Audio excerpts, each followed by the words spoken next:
Vai, Malu.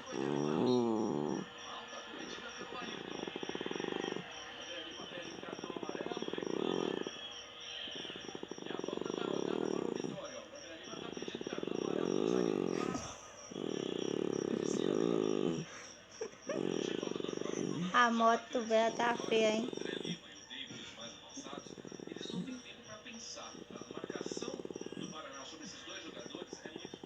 Tô escutando, né? Então é feio.